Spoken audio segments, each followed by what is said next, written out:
네, 안녕하세요 여러분들. 역사는 최태성.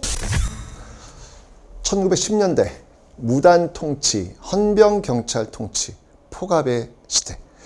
자, 과연 이 시대에 어떻게 맞서 싸웠을까요? 어떻게 저항했을까요? 이 시대를 살았던 사람들의 꿈은 무엇이었을까요? 꿈은 곧 시대 정신입니다. 바로 뒤에 오는 사람들에게만큼은 식민지 조국의 백성으로 살지 않게 하겠노라는 꿈. 그 꿈이겠죠. 그 꿈을 우리는 지금 현실 속에서 누리고 있는 겁니다. 자, 그분들의 꿈을 한번 만나보도록 하겠습니다. 1910년대입니다.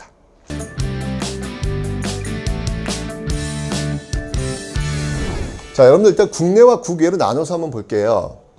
자, 국내부터 한번 보겠습니다. 국내는 이게 지금 이제 헌병 경찰 통치, 무단 통치잖아요. 아우, 뭐 감시, 뭐 이런 것들이 워낙 살벌한 시대입니다. 그죠? 헌병들이 총 들고 다니는 시대잖아요. 그러니까 이게 공개적으로 활동할 수는 없었겠죠. 그래서 이 당시에는 여러분들 보시면 알겠지만 이렇게 비밀 결사 형태로 활동을 하고 있었다라고 하는 것을 주목하셔야 돼요. 국내, 1910년대 국내는 비밀 결사 형태였다. 그 대표적인 부대가 있다면 바로 독립의군부와 대한광복회를 들 수 있겠습니다. 여기다 이제 좀 더 하나 더 추가를 한다면 세 번째, 여러분들 우리 앞에서 이미 배웠어요. 신민회. 그죠?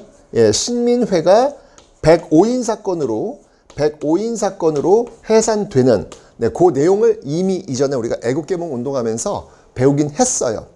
어쩌면 이게 1911년도니까 어쩌면 10년도, 11년도 있었다는 얘기 아닙니까? 10년도 비밀 결사였으니까요. 자, 바로 이렇게 비밀 결사 형태로 있었는데, 자, 이 독립의군부와 대한광복회를 좀 중심으로 좀 보도록 하겠습니다. 독립의군부를 이끌었던 인물은 임병찬이라는 인물인데요. 잘 보세요, 여러분들. 여기서 의가 들어가요. 의. 기억나요? 의병. 의병이 어디로 연결되었지? 위정, 척사. 위정. 바른 것을 지킨다는 거 아니겠습니까? 성리학적 질서를 지킨다는 거 아니겠습니까? 그러네요. 독립의군부는 복벽주의예요. 회복시키는 거야. 예, 옛날의 모습을 회복시키는 것. 과거로 가는 거예요. 왕이 다스리는 거예요. 황제가 다스리는 거예요. 그 시대로 돌아가는 거예요. 성리학적 질서와 부합하잖아요. 그죠? 그래서 의가 들어간 거예요. 그래서 독립의군부. 네. 그래서 이 독립의군부는 지금 국권을 잃어버렸잖아요. 그래서 국권을 되찾자라는 국권 반환 요구서를 제출하기도 합니다. 잃어버린 국권을 내놔라 라고 요구하는 어떤 그런 국권 회복 요구서를 보내기도 했죠. 반면에 대한광복회예요. 여기 일단 의가 없죠. 그죠? 이 대한광복회는 박상진이라는 인물이 이끌고 있었는데요. 독립의군부가 복벽주의, 즉 전제주의, 황제가 있는 시대로 돌아가자라고 이야기했다면 대한광복회는 아니에요. 대한광복회는 신민회의 맥을 이어간다고 보시면 돼요. 신민회가 뭐예요? 여러분, 공화정 주장했잖아요. 왕 없어요. 황제 없어요. 국민이 대통령을 뽑아가지고 대통령이 통치하는 지금의 공화국 형태, 즉 공화정을 지향하고 있더라. 다르죠, 여러분? 독립의군부가 복벽주의, 전제주의라면 바로 대한광복회는 공화정을 지금 지향하고 있다. 독립의군부가 왕정을 지향했다면 대한광복회는 공화정을 지향하고 있다라는 거. 요거 여러분들 한번 좀 구분해 놓으시면 되겠습니다. 그래서 이 대한광복회는 쉽게 얘기하면 지금의 육사, 만주의 육군사관학교 뭐 이런 것들을 만들어 가지고 이후에 독립운동을 준비하는 그런 비밀 결사의 형태로 존재하고 있었다라는 겁니다. 바로 박상진이 이끌었습니다. 박상진 여러분들 판사 출신이에요. 최고의 엘리트 판사 출신. 그 판사 출신이 지금 총 들고 목숨 내놓고 싸우겠다라고 다짐하면서 만들어진 조직이 바로 대한광복회가 되겠습니다. 제가 앞에서 얘기했을 거예요, 여러분들. 판사 출신 이완용, 이지용, 이근택, 권중현, 박재순 모두 다 판사 출신이에요. 판사가 되는 게 중요한 게 아니에요, 여러분들. 어떤 판사가 될 것인지를 고민하고 가는 것. 목적지가 중요한 게 아니고 여러분들 중요한 건 방향이에요. 어떤 방향으로 갈 것이냐, 이게 중요한 겁니다. 건강한 방향으로 가야 되죠. 그러면 서로 목적지에 도달하지 못하다 할지라도 그 삶은 의미가 있는 겁니다. 자, 박상진이 바로 그런 인물이었다라는 걸 봐주시면 되겠습니다. 자, 그럼 이제 국외, 국내에서 이제 비밀결사 형태로 헌병경찰 통치 그 아래에서 비밀결사 형태로 활동했다면 바깥은 어떻게 있을까요? 자, 독립운동 기지를 볼 텐데 일단 위치를 잘 봐두셔야 됩니다. 위치. 자, 이 지도가 있어요. 잘 보세요. 자, 뭐 이건 국내였고요. 이 독립의군부가 이제 전라도 지역에서 주로 활동을 했고요. 대한광복회는 이렇게 경상도 지역에서 활동하고 있는 모습들을 확인했습니다. 예, 국내고요. 예, 국내고요. 자, 그다음에 국외를 한번 보겠습니다. 위치를 잘 보세요. 여기가 어디냐면 여기가 간도예요. 그러니까 여러분 요 일대 있지 않습니까? 요 일대를 우리는 간도라 그래요. 간도라고 하는데 요쪽을 서간도, 요쪽을 북간도라 그래요. 요쪽을 북간도, 여기 서간도. 그러니까 여기가 원래 여러분 만주였잖아요. 만주. 그러니까 만주 일대의 간도를 설정해 놓으시면 되는 겁니다. 그래서 서간도, 북간도 이렇게 보시면 되겠습니다. 그리고 이쪽은 지금 브라디보스토크, 연해주 지역이 연해주 일대가 되겠습니다. 그러니까 위치를 잘 봐주세요. 다시 한번 서간도, 북간도, 연해주 일대, 브라디보스토크 이렇게 여러분들 구분을 일단 해 놓으셔야 됩니다. 위치를 먼저 봐두셔야 돼요. 그 지역에서 무슨 독립운동이 있었는지를 알아야 되기 때문에 위치 파악이 제일 중요합니다. 봐두셨죠? 자, 그 다음에 그 독립운동 기지가 이제 거기 서간도, 북간도, 연해주 지역에 만들어지는데 먼저 서간도입니다. 서간도 이제 삼원보를 중심으로 만들어지는데요. 여기에서 활약한 사람들이 누구냐면 바로 신민회 회원들이에요. 여러분들 신민회 아시죠? 국내에서 왜 비밀결사로 활동했던 그 조직들이 이제 대부분 많은 사람들이 이 서간도 쪽으로 와요. 그곳에서 독립운동 기지를 만들려고 한 겁니다. 여러분 이건 애국개몽운동 때 신민회 공부할 때 배웠어요. 그래서 그곳에서 독립군 기지를 만들려고 노력했던 그런 모습들. 그 대표적인 인물이 이씨 육형제가 있습니다. 여러분들 이 집안의 재산은 지금 돈으로 약 한 3조 가량 돼요. 어마어마하죠. 그 3조나 되는 돈을 이곳으로 넘어와서 땅을 사고 무상교육, 독립군들을 기르기 위한 무상교육에 모든 걸 쏟아붓죠. 그들이 남긴 그 기록을 보면 오늘 저녁에 먹을 옥수수가 없어서 옆집에 옥수수를 꾸러 갔다. 뭐 이런 기록들이 나와요. 3조 원이나 되는 집안인데 먹을 옥수수가 없어서 옆집에 꾸러가는 장면. 이분들이 왜 이러셨을까요? 또 한 번 묻게 됩니다. 꿈이 있었기 때문이죠. 우리 뒤에 오는 사람들에게만큼은 이 참혹한 식민지를 겪게 하지 않겠노라는 그 꿈으로 그들은 그 3조 원이나 되는 재산을 다 나라 독립에 쏟아 넣었고 굶고 있는 모습들. 그러니까 여러분들 우리는요 사랑을 많이 받고 있어요. 여러분 그거 잊으시면 안 돼요. 역사를 공부하는 이유가 뭔지 아세요? 여러분 능력으로만 지금 여러분 위치에 있지 않다는 것을 배우기 위해서 우린 역사를 배우는 거예요. 과거에 많은 사람들이 여러분과 함께 손잡고 지금 여러분들의 위치에 여러분들이 있다는 것을 알도록 하기 위해서 역사를 배우는 겁니다. 역사를 배우는 이유입니다, 여러분들. 이렇게 많은 분들이 지금의 여러분들의 이 시간과 이 공간을 만들기 위해서 정말 노력 많이 하신 거예요. 그걸 여러분들이 기억하셔야 되는 겁니다.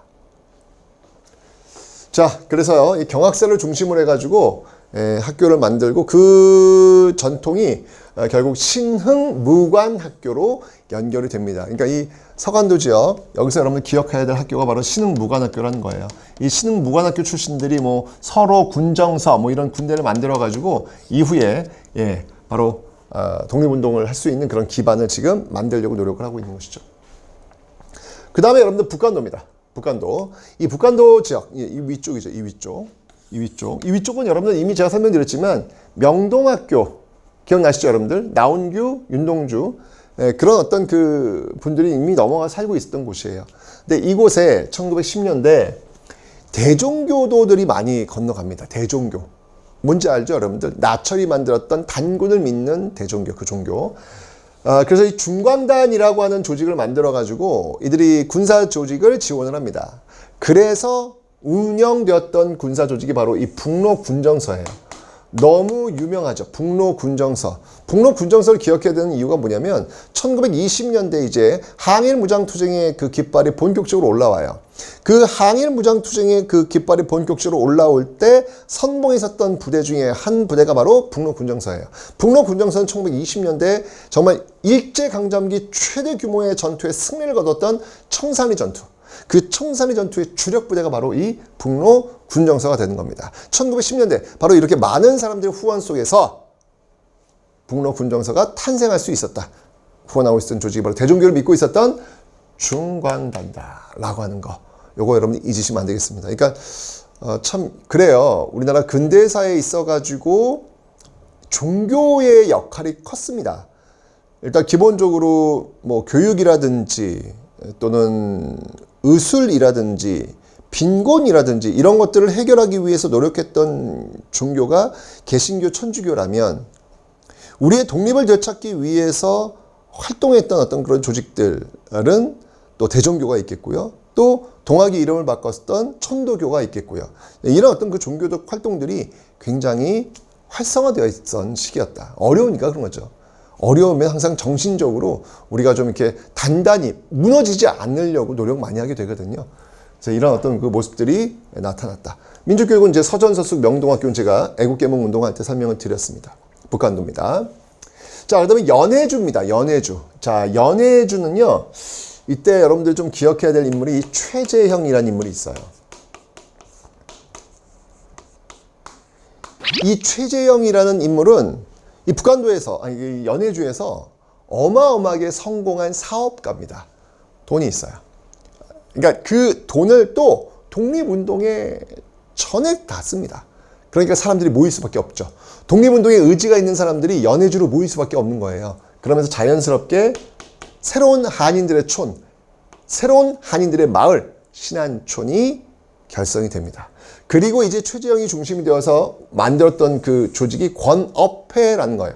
권하는 거예요. 업이라는 것을 권하는 단체라는 의미지만 이거는 그냥 보여지는 그런 모습이고요. 실제로는 어떤 그 정부에 준하는 어떤 자치기구에 준하는 그런 모습들을 권업회가 가지고 있겠죠. 그러면서 결국 그게 이제 발전해가지고 이후에 대한광복군 정부라는 게 만들어집니다. 자, 대한광복군 정부의 역사적 의의는 뭐냐면요.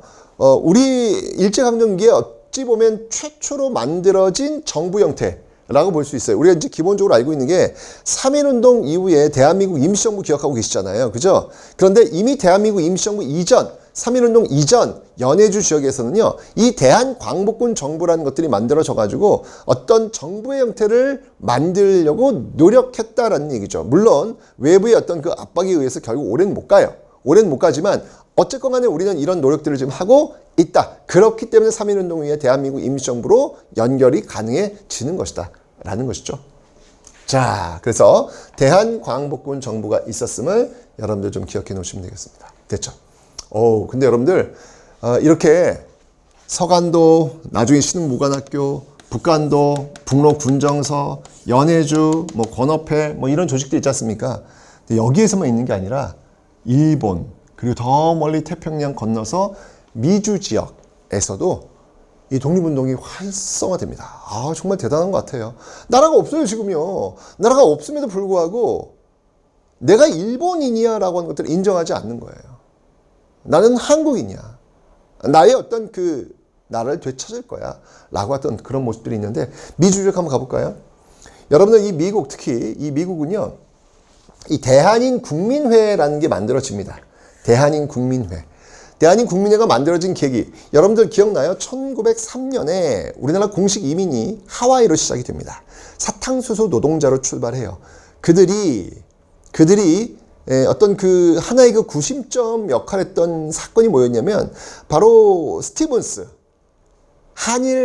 그러니까 1차 한일 협약이었죠. 1차 한일 협약으로 우리나라의 고문 정치가 시작되잖아. 그때 외교 고문으로 스티븐스가 온단 말이야. 그 스티븐스는 외국을 다니면서 조선이 대한제국이 일제에 병합돼야 된다, 식민지가 돼야 된다는 것을 설파하고자 했던 인물이야. 당연히 그 인물을 우리가 가만히 둘 수 없잖아. 근데 그 스티븐스가 미국 샌프란시스코에 온데 결심을 한 거야. 내 이놈 죽인다. 그런 사람들이 둘이 있었으니 그게 바로 장인환과 전명훈. 이 장인환과 전명훈이 그날 같은 장소에 이게 서로 이렇게 협의를 본 것 같지는 않아요. 근데 그냥 왔으니 내가 죽여야지라고 하던 생각들이 의기투합이 된 것 같아요. 그래서 이 장인환, 전명훈이 바로 스티븐스를 제거하는 사건이 벌어집니다. 이렇게 되면서 이제 이 한인들이 장인환, 전명훈 구명 운동을 벌이게 되는 거예요. 그런 과정 속에서 조직이 만들어졌는데 그게 바로 대한인 국민회라는 조직. 바로 독립을 위해서 운동하는 그런 조직으로 자리매김하게 됩니다. 하와이에서는 여러분들 대조선 국민군단, 군대가 만들어져요. 대박이죠, 여러분들. 와우. 미국에서 우리나라 군대가 만들어진다는 거 한번 상상해 보세요. 그죠? 이런 일도 있습니다. 대조선 국민군단이라는 것도 만들고 있고요. 또 이 하와이의 그 정말 사탕수 노동자들, 또 여기에 이제 사진만 보고 또 결혼하러 갔던 사진 신부들이라 그래요. 그들이 결혼해가지고 이 가정을 이뤘는데 열심히 일해가지고 번 돈의 일부를 대한민국 임시정부에 보내죠. 여러분 백범김구가 백범일지에 보시면 이런 얘기합니다. 나는 죽을 때 하와이에 가서 그 하와이 동포들한테 고맙다는 인사를 하고 그곳에 죽으면 여한이 없겠다라는 이야기를 할 정도예요. 그만큼 그냥 평범한 사람들의 일상이 모여서 역사가 되고 있다는 사실을 여러분들이 좀 기억해 주셨으면 좋겠습니다. 멕시코에도 갑니다. 예, 멕시코에도 가서 숙모학교라는 걸 만들어가지고 이런 어떤 그 모습들을 많이 보이고 있죠. 자, 어쨌건 네, 바로 이런 어떤 모습들이 국내, 국외에 걸쳐가지고 1910년대 무단 통치, 포갑의 정치, 헌병이 태형을 때리는 정치였지만 국내는 비밀결사, 국외는 독립운동 기지를 만들면서 다시 찾아올 그날을 위해서 열심히 싸우고 있는 샛별처럼 빛나고 사람이 있었다는 사실을 여러분들이 좀 기억해 주셨으면 좋겠습니다. 기억해 드리는 시간이 살아있는 자의 예의가 아닐까라는 생각이 들면서 오늘 강의 마치겠습니다.